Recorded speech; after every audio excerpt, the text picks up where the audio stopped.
So today we're going to focus on a character that I've wanted an updated representation for a long time. That being this guy, Cheetor. This is the Cyberverse version of him, along with all of his knickknacks and doodads attached. Now, I never got the Universe one. I am not a fan of the Kingdom one because that thing crumbled, and I'm not confident with the Netflix one. Maybe this guy will be better.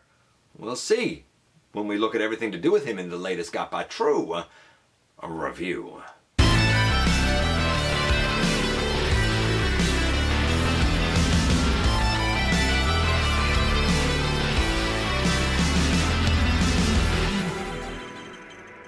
Hey one, hey all, welcome back to the channel. I'm your host, your most humble of hosts, Dennis Moulton, aka Gotbot. As always, man, please like, comment, share, of course, subscribe, and while you're at it, loud my baby.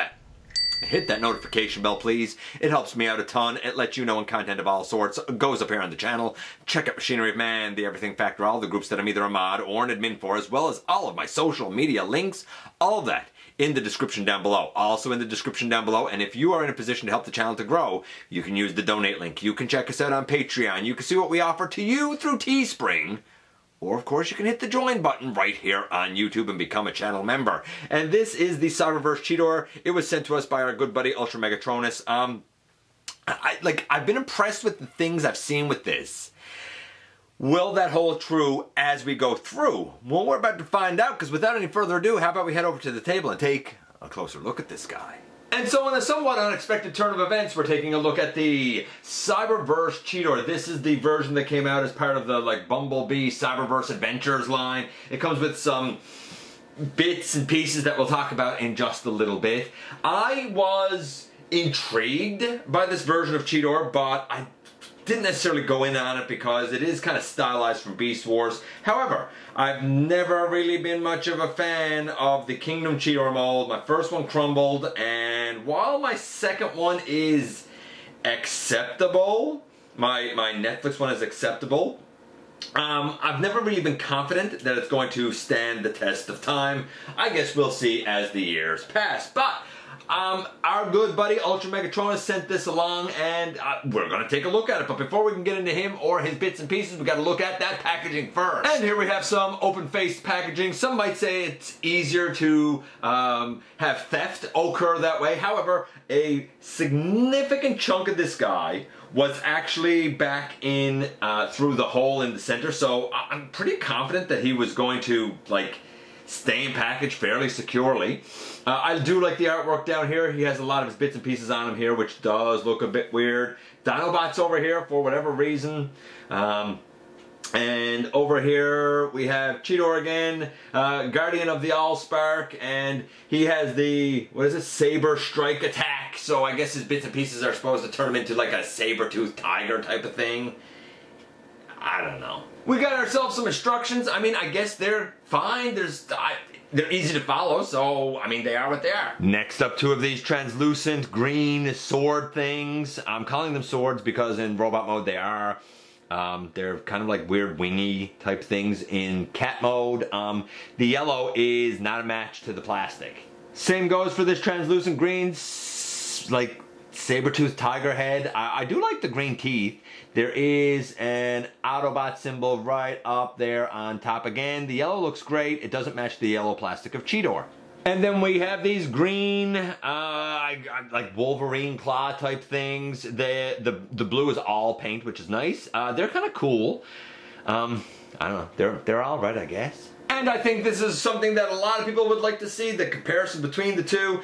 Naturally, the Netflix Cheetor is arguably the most accurate on-screen rendition of the Beast Wars character. Not necessarily the War for Cybertron character, but the Beast Wars character. I've done a lot of custom work on that Cheetor. I looked at him in episode 833. You'll notice he's also holding the famous and well-known gut gun, and I looked at that along with a lot of custom accessories very recently in episode 942.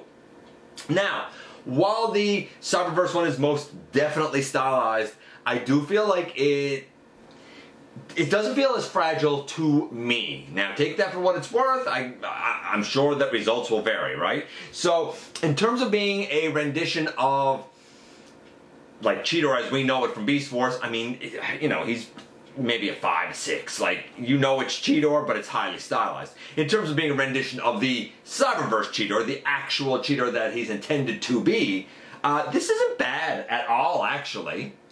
But it's also not perfect. So, let's start from, like, the top, I guess. His head should have gold on it, but he's not perfect either. So, let's start from the top. The head should have gold on it. Inside the, I don't know what we call it, the shoulder sections of the front paws that's up over his robot mode shoulders. I don't know how else to explain it. This like detailing like in here. That should be gold with a blue outline. His shoulders at the very top up here should have blue. The biceps should be blue. We should have the gold, of course, on his forearms as we do. The hand is supposed to be blue and the fingers gold, but I understand why the whole hand is gold here. The thighs should be gold like they are. The blue on the pelvis. The cheetah head is fine. The blue on the face of the robot mode is fine. The cheetah tail is fine. Arguably should be a few more spots. Then we have the blue on the shins, which is correct, but the little spikes, they should be gold. And on the feet where we have all yellow, certainly here on the front toes, that should be gold. So there's a lot of custom work that could be added here to this guy. I'm going to say that he's about a 7. 7.5. Let's say 7.5 for a rendition of Cyberverse Cheetor. So for looks wise, yeah, we know it's Cheetor, but there's certainly things that could have been done here. How does he look with all of his gear on him? Kind of sort of like this, where we have the claw things up on his shoulders, though to be fair, they could still go on the paws and stay there as well. I'll show that in a few moments. There's just a little rectangular tab on the green translucent that goes into a rectangular slot on the shoulder. Same down here. There's a rectangular slot on the paw, basically. And the rectangular tab goes into it. Same for the head here. It kind of goes on like a shield on his arm. There's a little slot on his forearm and a little tab on the green there. And of course these go on his swords. But you could basically leave them the way that they are in like, I guess, animal mode if you want. So like if you are inclined, you could take this off his shoulder and it can still very easily fit on over his paw down there. You can take this one off the shoulder and again using the little tab, and it fits on pretty easily. You can take the sword pieces here, and if you want you can use the little 3mm, I'm going to say, circle and put it up there. Same here, you can use a little 3mm circle and put it up there. This that's on the arm, it could go down over the head and stay on there, but the head won't tab in, at least not well, if you leave this on there in robot mode. To be fair, the head tabbing in there is a little precarious, at least on my copy anyway. So it's up to you how you kind of want to do it. I like it this way, but to each their own. Alright, so with the gear off, let's talk about the other scores, because while there's a lot that could be added here in terms of paint, there's a lot that was there in paint. Like, all of those accessories have paint, which is impressive. Arguably, maybe they shouldn't be there. I don't know. And some of the things that are, you know, done here for coloration, like I said, could be improved. But let's look at the articulation next. The head on this one goes left and right. There's a big collar here. Can look up a bit, can look down a little bit.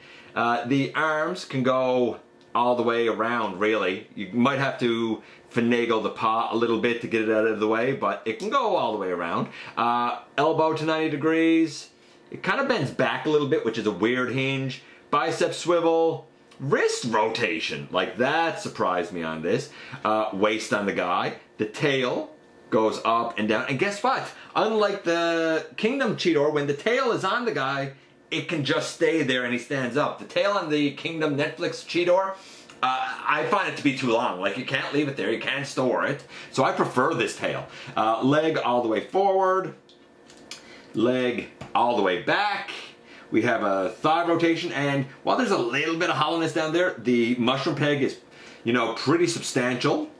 The arms can go all the way up to the side. The legs Oh, I just popped that leg off. Pardon me. That was my fault. I think I overextended it. Legs can go that far out, so they could go out a little further. Oh, I'm popping his legs off the ball joint. And you know what? The ball joints aren't loose. Actually, they're pretty tight, but I think I'm just overextending how far out they can go. I think the limit to the outward motion is probably there. I mean, maybe as much as you'll ever need, but it's not the full thing, that's for sure. I think the ball joints might be a little too big, actually, for the legs. Slightly. Maybe slightly too big for the legs. We have a knee to 90 degrees. We have ankle tilt, which is nice. Honestly, like, I'm pretty impressed with most of the articulation. I just discovered that then about the ball joint on the legs. I need to explore that a bit more. They're not loose. They're not going to fall off by any stretch of the imagination. As a matter of fact, if I take the guy and shake them, like, they're not moving. They're tight. The two drawbacks to this guy. One, obviously those hips. Two, there's a little rectangular slot up under the mouth that goes onto a little tab down here on the tummy. It doesn't, at least on my copy, it doesn't tab in that great. So I find that that does come undone, at least now and again. I'm going to say overall that the articulation for the guy, you could certainly get some cool dynamic poses. I'm going to say it's about an 8. So we had a 7.5 and an 8. This guy's about a 7.75. Let's do the transformation. The transformation, basically we take out the whole cheetah head and see, this is the problem with this one. The head does like to pop off. It's not a big deal, but I wish it didn't pop off. And getting it back on's a chore. I'm going to do that and get the head up over and we'll continue. Easy enough to pop the head off, easy enough to pop the head on, but it shouldn't pop off at all. Then while we have that up over, we can bring in, I guess actually put the hands up in the forearms. Bring that in and kind of bring this up here on the side. We can also extend the body. There, that's what I was forgetting to do. Extend the body. We bring that up inside. Bring this around. Keep the forearm out. Fold that up. And fold that in on the inside. Bring these cheetah paws kind of forward. You will notice that we have a little rectangular slot there. We have a rectangular tab up here on these body pieces that are on the back. And I just popped this one off again. That's the problem with this guy. Everything pops off on it and it's all tolerance super crazy tight. At least on my copy, like everything is almost like scary tight. I'll have to fix this one on the other side in a moment. We bring that leg like that. We bring this leg like this, and in essence he's done. I just need to kind of clean him up and put this piece on the body over here. Okay, so just a couple of things worth noting here. One, I had the arms kind of bent up too much, so the slot wasn't quite lining up with the peg. I just had to adjust it and put the peg in. Two, this side over here always likes to pop off like the head on my copy. I assume that's a results will vary thing. I don't know if it's a widespread problem. In this mode, the tail can go up and down. Of course, the legs retain all the motion that they did before. The head, it can go forward. The whole thing. Not wanting to cooperate now, but this whole section here can go forward. The mouth opens and closes. Like I said, these are now tabbed in. The paws are on ball joints, but there's not a big range of motion. There is an elbow-ish forward. The shoulder, not as much as I'd like.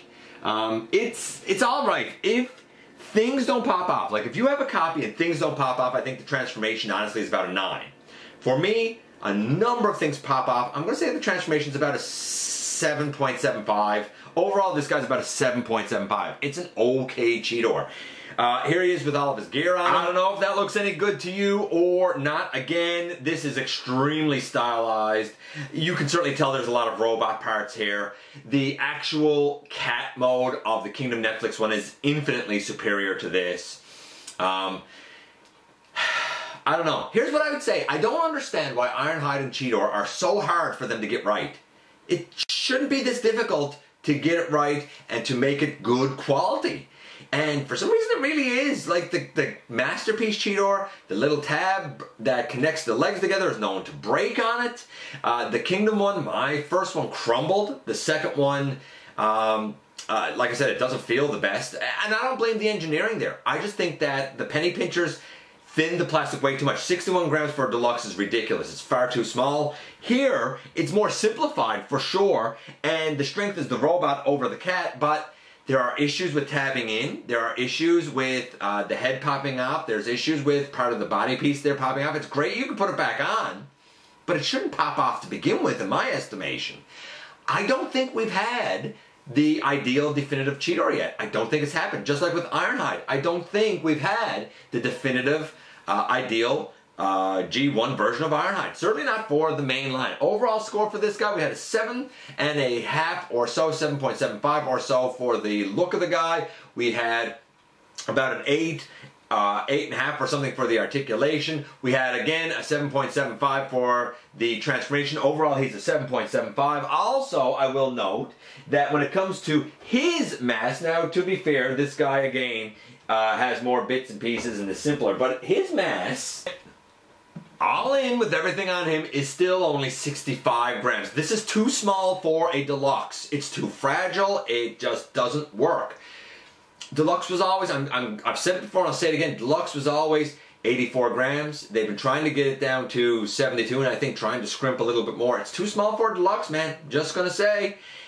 I think that this, along with the Kingdom Cheetor, I think both of them, man, would have been infinitely better if they were 5, 10 grams more each. Didn't need to be bigger. It's just the plastic used, I think in both cases, needed to be a little thicker, a little more robust. And here we are, and here he is once again. And okay, so there's a bit of a mixed bag here. The guy got a 7.75 because there are definite issues. The whole head not tabbing in torso mode is an issue. The whole head tabbing in is supposed to be what like locks the torso down, but I can't. It's hit or miss if it's going to tab in, and it doesn't really like to stay tabbed in. And when I pull on it, the head comes off. I feel like they needed to tolerance the head better. Then I think it's this panel on the back. Easy to put back on, but it shouldn't pop off to begin with. It does on mine almost religiously. There could have been extra paint work done on the guy for sure. I do like the articulation for the most part. I find it pretty dynamic. And while a couple of things pop off, I'm not going to lie, I don't feel like any of it's going to break or crack or crumble because the plastic does feel a little more robust. Why? I don't know, because the mass isn't anymore. I will also note that my criticism of the hip joints popping off is sort of unfair. If you open the hip joints out this far, they'll be fine. They're not going to pop off or anything. If you try to push them beyond this point, then you'll almost hear like a little, I thought it was a click, but what it really is the ball joint popping out of the ball socket. So this is about as wide as his leg stance can get. Again, I think it's functional. Like, I think it's all you'll need, but he can't do full split, so I did have to mark him down ever so slightly for it. There's things I like here, there's things I don't like here. When I compare it to the Netflix Cheetor, and you can hear right here, and you can see right here that I'm struggling to come up with the right words. I don't know which one I prefer, because there's things about the Netflix one that I like better, being the actual cat mode and the overall Beast Wars look. There's things here I like more, namely the solidity. I don't like the hollowness on the back of the legs. The Netflix Cheetor doesn't have that. So like there's hits and misses with both, but like I said, I don't think either is a slam dunk. I don't think either is a perfect cheater, or I don't think either is a definitive cheater. I still think there's work to be done to improve an offering of that character. Take that for what it's worth. I appreciate you guys coming by and give me some of your extremely valuable time. I do know how important it is to you. If you're in a position to help the channel to grow, you can use the donate link. You can check us out on Patreon. You can see what we offer to you through Teespring, or of course you can hit the join button right here on YouTube to become a channel member. While you're at it, hit the subscribe button, stick around, have some fun with us here on the channel, and let me know what you think about this guy. And other than that, don't forget that somehow, some way, each and every single day, you do make a difference. Even if you don't realize it, man, you do make a difference. And I look forward to the next time that you and I get together to have another visit, either in the live streams on Thursday nights, at the stop motion premieres, or the old-fashioned way right here inside the videos.